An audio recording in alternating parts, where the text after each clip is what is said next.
मेरा तो ना बा किए विधाताओं ने अरे दुखा तो ना बा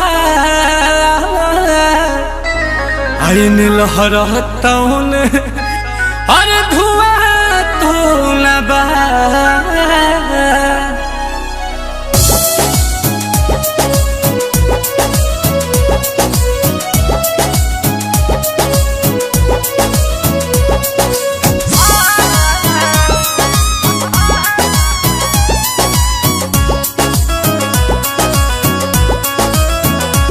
दर्द दिलावा में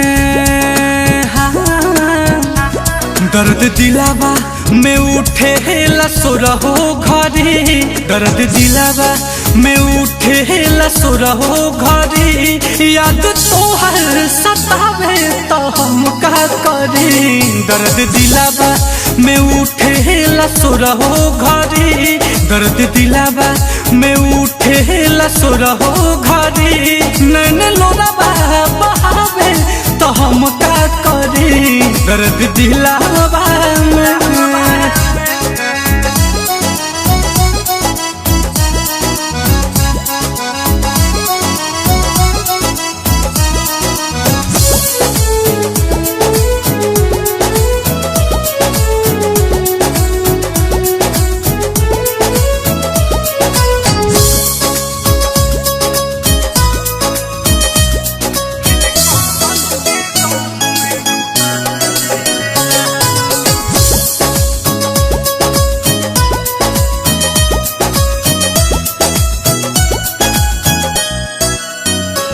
प्यार कहने के पहले बुझाइल नहीं समझावल दिमाग में तयाइल नहीं। बड़ी अजीब सी मोहब्बत थी तुम्हारी बड़ी अजीब सी मोहब्बत थी तुम्हारी पहले पागल किया फिर पागल कहा और अब पागल समझ के छोड़ दिया। प्यार कहने के पहले बुझाइल नहीं समझावल दिमाग में तयाइल नहीं। दिस उठे त लागे कि जाइब मरी दिस उठे त लागे कि जाइब मरी याद तोहर सतावे तो हम का करी। दर्द दिलावा में उठे लसुरहो घरी दर्द दिलावा में उठे लसुरहो घरी याद तोहर सतावे तो हम का करी। दर्द दिलावा में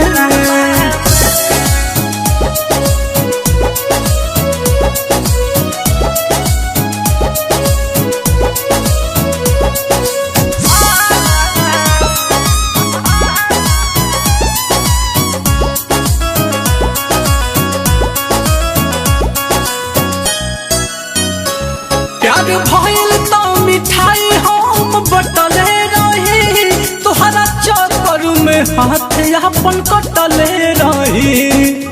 काश तू मेरी मौत होती काश तू मेरी मौत होती तो एक बात तो तय था कि एक न एक दिन मुझे जरूर मिलती। प्यार भइल तो मिठाई हम बटले रही तोहरा चक्कर में हाथ अपन कटले रही।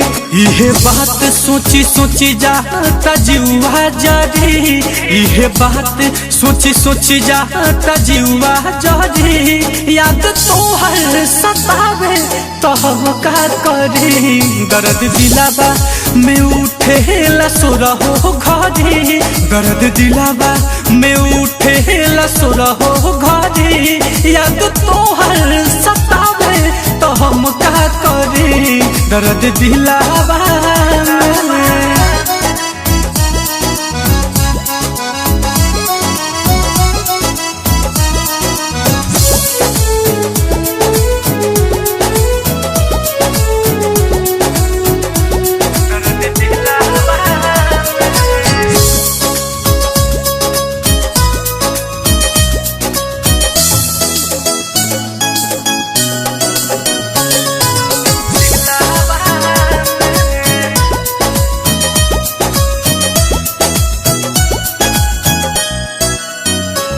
जान से ज्यादा जेकरा के चहले रही वो मोहब्बत के मतलब बता देले बा।